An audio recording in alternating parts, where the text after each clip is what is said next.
Hello friends, Shashi Agarwal channel के अंदर मैं डॉक्टर शशि अग्रवाल आप सबको वेलकम करती हूँ और होप करती हूँ कि आप लोग हेल्दी हैं। आशा करती हूँ कि आप लोग हेल्दी हैं और सही हैं, सेफ़ हैं, घर के अंदर हैं।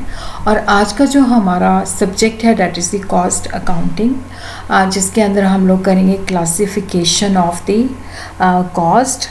और यहाँ पे ये जो क्लासिफिकेशन ऑफ कॉस्ट है इसको मैं पहले भी डाल चुकी हूँ, तो ये अपडेशन है क्योंकि उसके अंदर फर्स्ट पार्ट ही डाला था, सेकंड पार्ट नहीं डाला हुआ था। तो इसके अंदर मैंने पूरा जो क्लासिफिकेशन ऑफ कॉस्ट का जो टॉपिक है पूरा कवर किया है। वैसे ये टॉपिक जो है मैंने इंग्लिश, जो बच्चों को हिंदी के अंदर प्रॉब्लम आती है, जो हिंदी के अंदर अंडरस्टैंड नहीं कर पाते, ये उनके लिए बनाया था। तो फिर मुझे लगा कि जो मैंने अर्लियर हिंदी में डाला हुआ है उसका पूरा कंप्लीट नहीं है, तो क्लासिफिकेशन ऑफ कॉस्ट के अंदर मैंने इसको पूरा कंप्लीट कर दिया है। इंग्लिश के अंदर भी आपको ये कल अवेलेबल हो जाएगा। इसके रिटन नोट्स जो हैं ऑलरेडी मेरे ब्लॉग पे डले हुए हैं, आप लोग वहाँ पे चेक कर सकते हैं। अगर आपको मेरा ये एफर्ट जो है सही लगता है तो इस वीडियो को लाइक कीजिए, शेयर कीजिए और मेरे चैनल शशि अग्रवाल को सब्सक्राइब कीजिए। तो सबसे पहले हम देखते हैं कि कॉस्ट क्या होती है।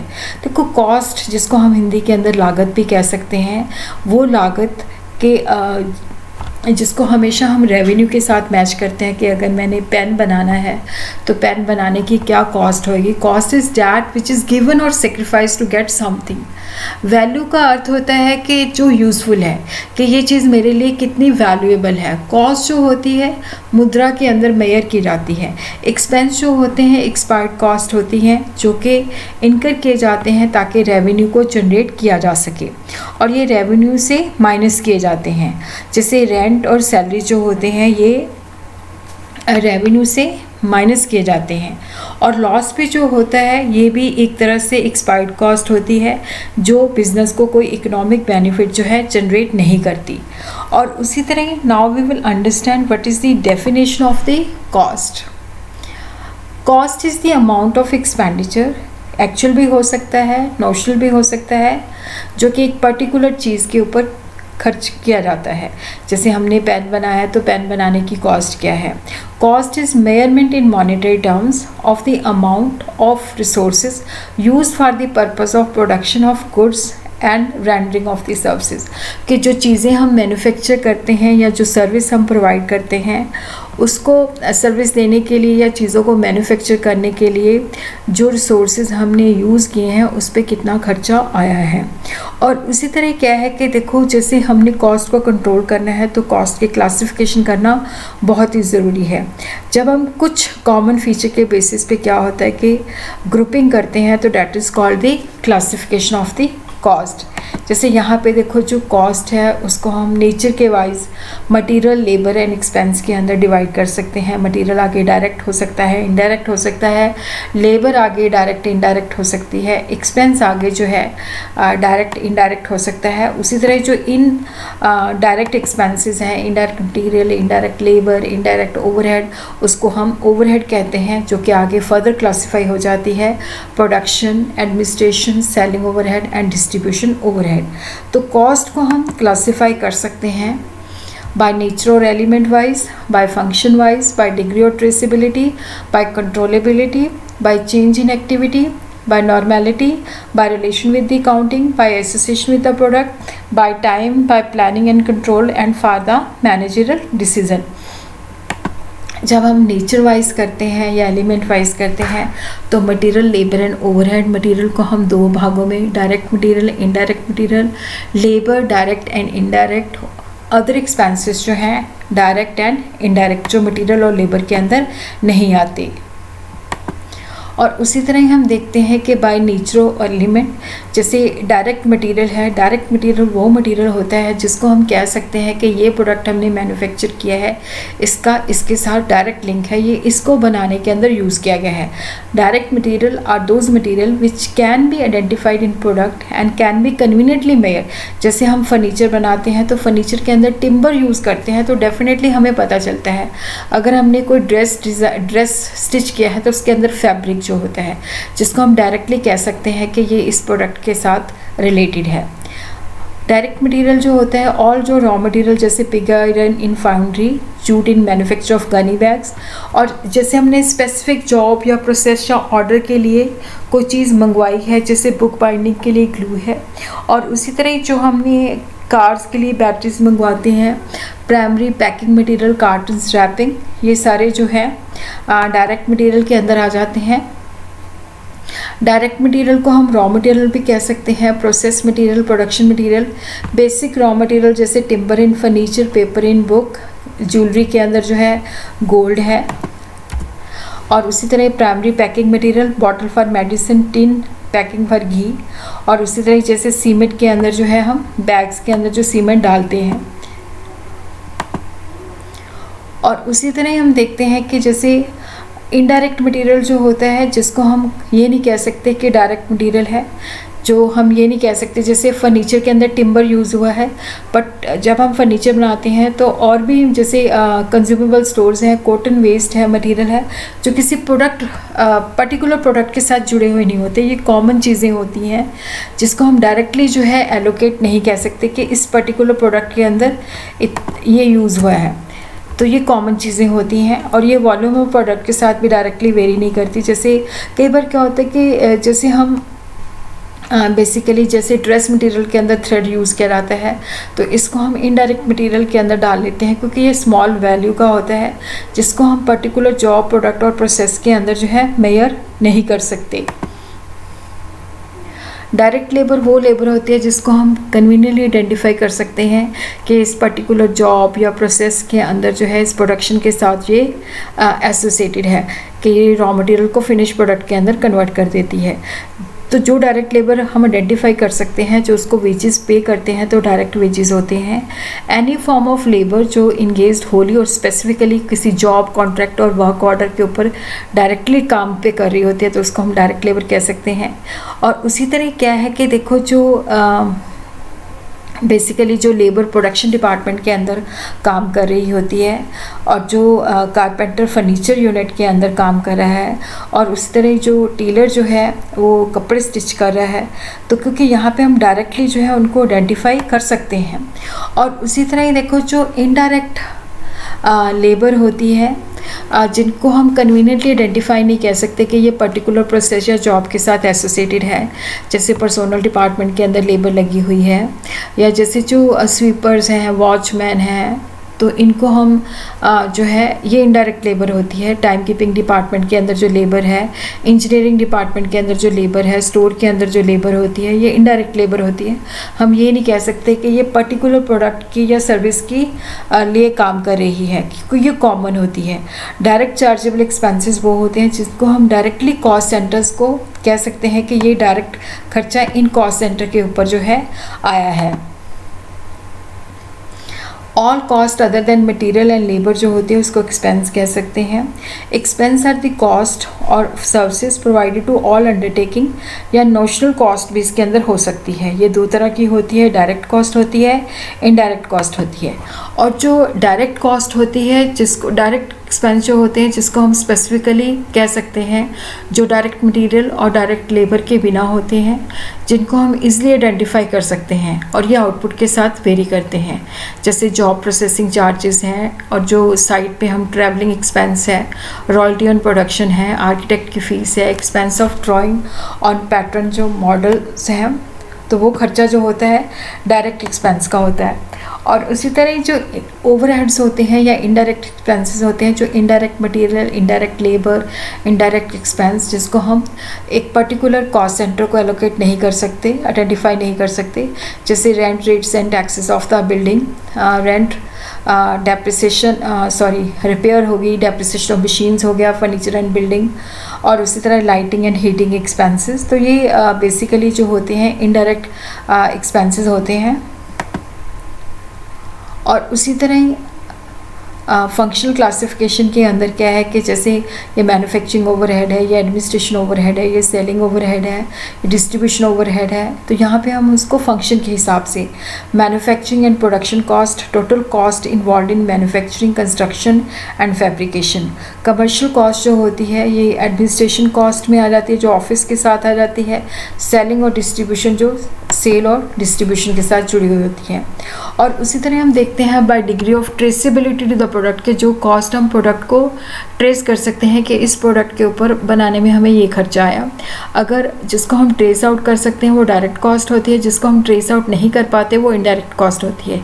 Direct cost are those cost which is incurred for or may be conveniently identified with particular cost centre या कॉस्ट यूनिट। जैसे रॉ मटेरियल हम प्रोडक्शन में यूज़ करते हैं तो वो डायरेक्ट कॉस्ट आ जाती है।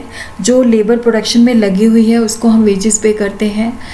उसी तरह ही जो डायरेक्ट एक्सपेंसेस होते हैं जिनको हम आइडेंटिफाई कर सकते हैं। इनडायरेक्ट कॉस्ट जो होती है, जो बहुत सारे कॉमन कॉस्ट होती है, जो बहुत सारे कॉस्ट सेंटर और कॉस्ट यूनिट को बेनिफिट देती है, जिसको हम डायरेक्टली मेजर नहीं कर सकते कि ये पर्टिकुलर कॉस्ट सेंटर के साथ एसोसिएटेड है। जैसे रेंट ऑफ द बिल्डिंग है, मशीनरी की डेप्रिसिएशन है। इनडायरेक्ट मटेरियल के अंदर जो इनडायरेक्ट कॉस्ट है जैसे consumable, lubricant, printing and stationery used in factory. Indirect labour जैसे salary of foreman, supervisor, work manager, watchman, sweeper. Indirect expenses जैसे rent, rates and insurance and depreciation. तो ये सारे इनडायरेक्ट होते हैं जिनको हम डायरेक्टली किसी कॉस्ट सेंटर के साथ जो है एलोकेट नहीं कर सकते। Classification of the cost by variability of the behaviour या चेंजेस इन द वॉल्यूम और level of the activity. Fixed cost है, वेरिएबल कॉस्ट है, सेमी वेरिएबल कॉस्ट है। फिक्स्ड कॉस्ट जो होती है फिक्स्ड होती है, जिसका प्रोडक्शन के साथ लेना देना नहीं होता है, जिसको हम पीरियड कॉस्ट भी कहते हैं। जैसे रेंट, इंश्योरेंस, इंटरेस्ट वगैरह। जैसे क्योंकि चाहे हम काम करें चाहे ना करें हमें रेंट देना पड़ेगा, जो परमानेंट स्टाफ है उसकी सैलरीज देनी पड़ेंगी। वेरिएबल कॉस्ट जो होती है वो वॉल्यूम ऑफ आउटपुट के साथ होती है। अगर वॉल्यूम ऑफ आउटपुट ज़ीरो है तो ये भी ज़ीरो है। और ये पर यूनिट जो होती है कांस्टेंट होती है। प्रोडक्शन जैसे जैसे बढ़ती जाती है तो ये भी बढ़ती जाती है। इसको प्रोडक्ट कॉस्ट भी कहते हैं। डायरेक्ट मटेरियल, डायरेक्ट लेबर और डायरेक्ट एक्सपेंस।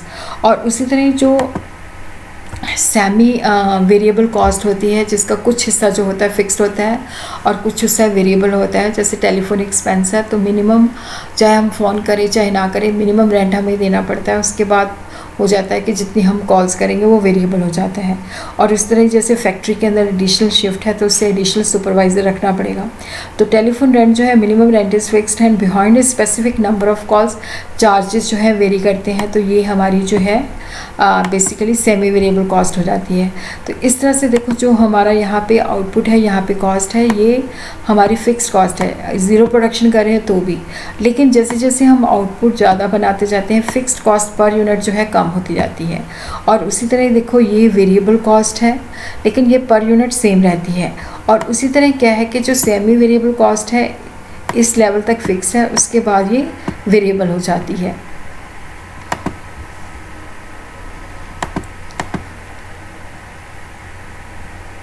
और इसी तरह जो फिक्स्ड कॉस्ट होती है कमिटेड कॉस्ट होती है।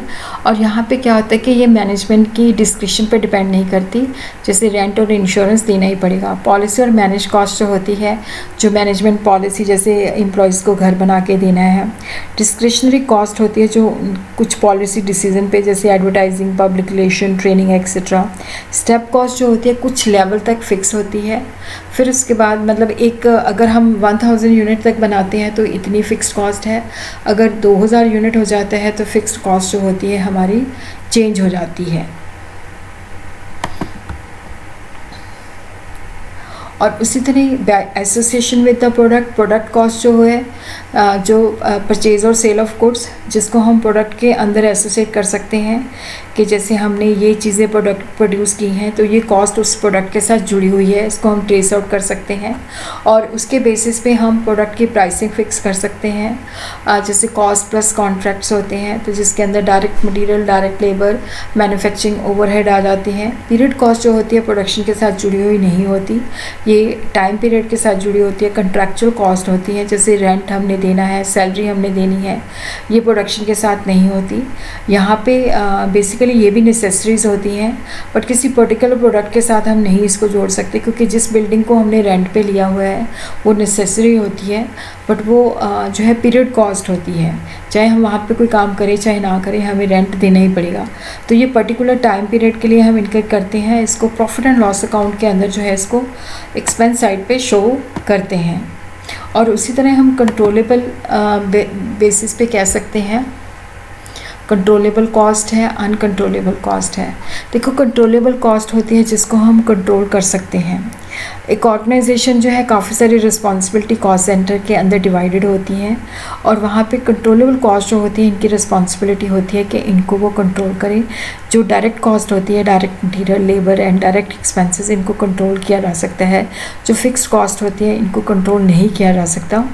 तो अनकंट्रोलेबल कॉस्ट जो होती है which can not be influenced by the action of the specified member of undertaking, वो उनके कंट्रोल में नहीं होती। जैसे रेंट ऑफ द बिल्डिंग है, दैट इज़ नॉट, उसको हम कैसे कंट्रोल कर सकते हैं। जो वेरिएबल कॉस्ट होती है, जो डायरेक्ट मटीरियल, डायरेक्ट लेबर के वहाँ पे ज़्यादा वेस्टेज ना हो, मतलब प्रॉपर जो है सफिशिएंट उसकी यूटिलाइजेशन हो, उसको तो कंट्रोल किया जा सकता है। और उसी तरह नॉर्मलिटी के बेसिस पे नॉर्मल कॉस्ट है, अब नॉर्मल कॉस्ट है। नॉर्मल कॉस्ट जो होती है वो कॉस्ट ऑफ प्रोडक्शन का ही हिस्सा होती है, जो नॉर्मल कंडीशन के अंदर इनकर की जाती है।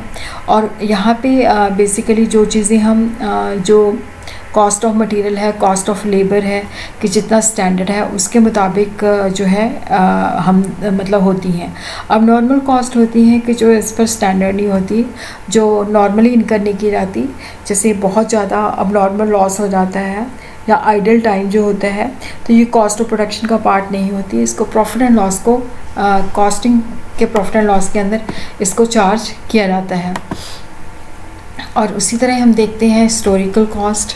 हिस्टोरिकल कॉस्ट जो होती है कि जो हम इनकर करते हैं, ये कॉस्ट कंट्रोल पर्पस के लिए यूज़फुल नहीं होती। जैसे cost of material consumed, wages जो हमने लेबर को पे की हैं, क्योंकि ये देखो जो हमारे पास होते हैं रिकॉर्डेड फैक्ट्स होते हैं, कितना कॉस्ट हुआ है इसका प्रॉपर हमारे पास रिकॉर्ड होता है। प्री डिटर्मिन जो होती हैं एस्टिमेटेड कॉस्ट होती हैं, ये एडवांस के अंदर जो है डिटर्मिन की जाती हैं। प्रीवियस ईयर की जो पीरियड कॉस्ट हैं उनको जो फैक्टर्स इन्फ्लुएंस करते हैं उनको हम कंसिडर करते हैं। और उसी तरह स्टैंडर्ड कॉस्ट जो होती है प्री डिटर्मिन्ड कॉस्ट होती है, जो कि बेसिकली जैसे साइंटिफिकली ये टेक्निकल एस्टिमेट्स के बेसिस पे होती है, मटेरियल के बेसिस पे, लेबर के बेसिस पे, ओवरहेड के बेसिस पे। तो यहाँ पे एक्चुअल को इनके साथ कंपेयर किया जाता है, वेरिएंस एनालाइज किया जाता है। एस्टिमेटेड कॉस्ट जो होती है प्री डिटर्मिन्ड कॉस्ट होती है, जिसको हम प्रीवियस ईयर का जो फिगर्स होती हैं उसके अंदर कुछ एडजस्टमेंट करके हम इसको कैलकुलेट करते हैं। और उसी तरह एक्सपायर्ड कॉस्ट वो कॉस्ट होती है जिसको हम प्रॉफिट एंड लॉस के अंदर एक्सपेंस शो करते हैं। और ये जो सोर्सेज होते हैं कि जो हमने कॉस्ट इनके ऊपर इनकर कर दी है, जिनको हमने प्रॉपरली यूटिलाइज कर लिया है। अनएक्सपायर्ड जो कॉस्ट होती है वो बेसिकली वो होती है जिसका भी हमने बेनिफिट नहीं लिया।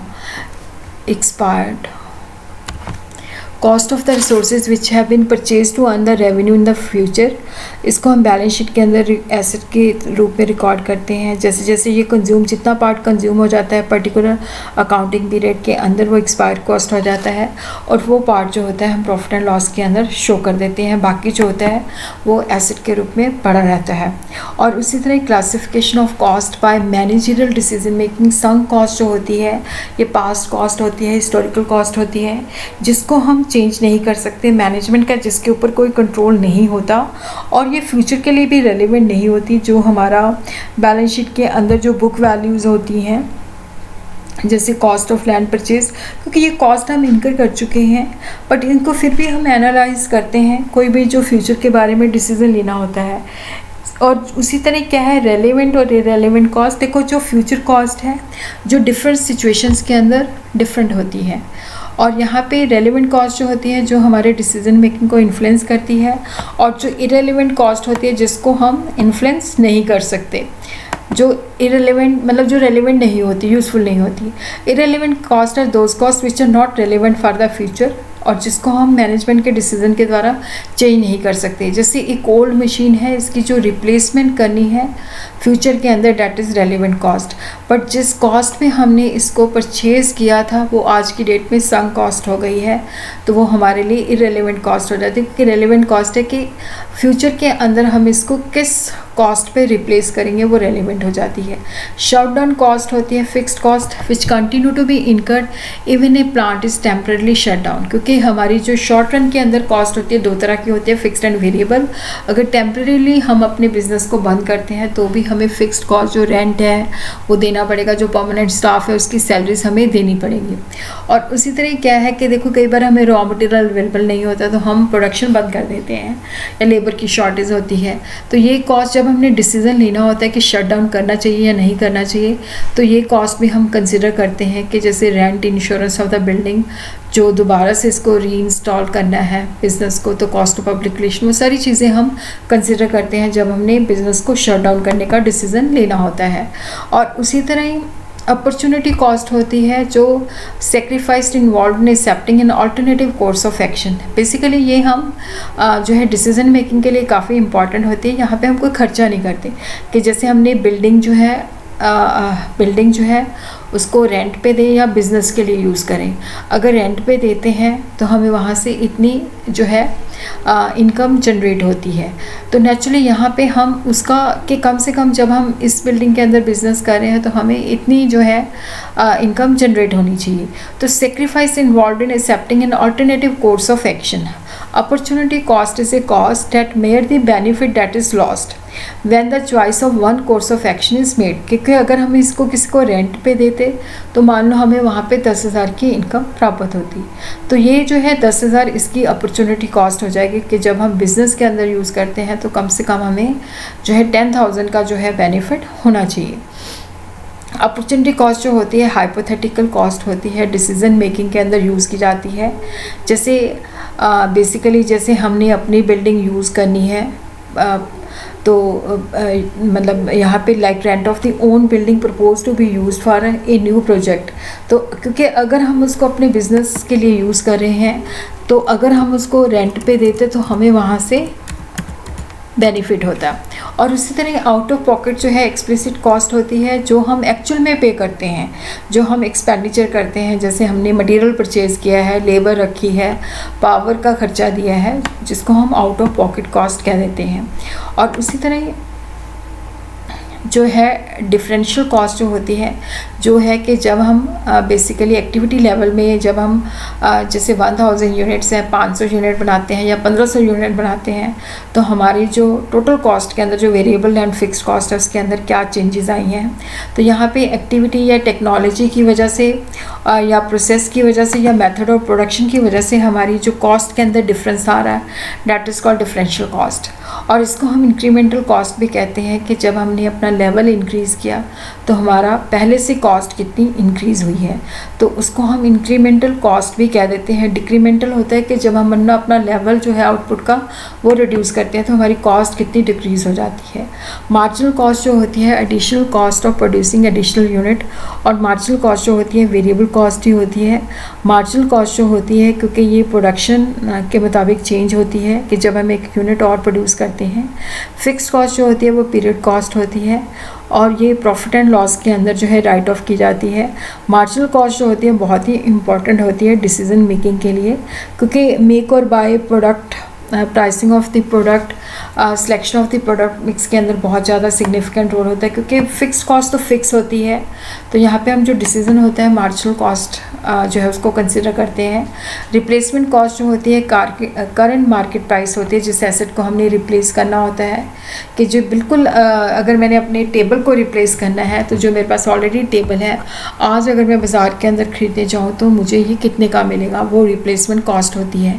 इम्प्यूटेड कॉस्ट जो होती है नोशनल कॉस्ट होती है, जो सेल्फ सप्लाइड फैक्टर्स होते हैं जो एक्चुअल में हम किसी को पे नहीं करते। जैसे हमने बिल्डिंग अपनी यूज़ की है या अपना पैसा बिजनेस में लगाया है तो उसमें हम नोशनल इंटरेस्ट या नोशनल रेंट कैलकुलेट करते हैं। कन्वर्जन कॉस्ट जो होती है कि रॉ मटेरियल को जब हमने फिनिश प्रोडक्ट के अंदर कन्वर्ट कर दिया, जैसे मान लो डायरेक्ट लेबर 300 लगा है, डायरेक्ट एक्सपेंसेस 200 लगा है, फैक्ट्री ओवरहेड 100 है, तो यहाँ पे हमारी कन्वर्जन कॉस्ट जो है 600 हो जाएगी। और उसी तरह अवॉइडेबल कॉस्ट होती है जिसको हम अवॉइड कर सकते हैं, जैसे पर्टिकुलर प्रोडक्ट या डिपार्टमेंट जिसको हमने शट डाउन कर दिया, बंद कर दिया, तो वो कॉस्ट हमने अवॉइड कर दी। अब हमें जो जैसे हमने मान लो सेल डिपार्टमेंट बंद कर दिया, तो वहाँ पे हमें जो स्टाफ है उसकी सैलरी नहीं देनी पड़ेगी। अनअवॉइडेबल होता है कि जैसे हमने कोई प्रोडक्ट या डिपार्टमेंट बंद कर दिया, लेकिन उसके खर्चे जो होते हैं वो हम जो मतलब जिनको हम अवॉइड नहीं, जैसे ऑफिस एक्सपेंसेस हैं तो वो हम अवॉइड नहीं कर सकते। ये अनअवॉइडेबल एक्सपेंसेस होते हैं।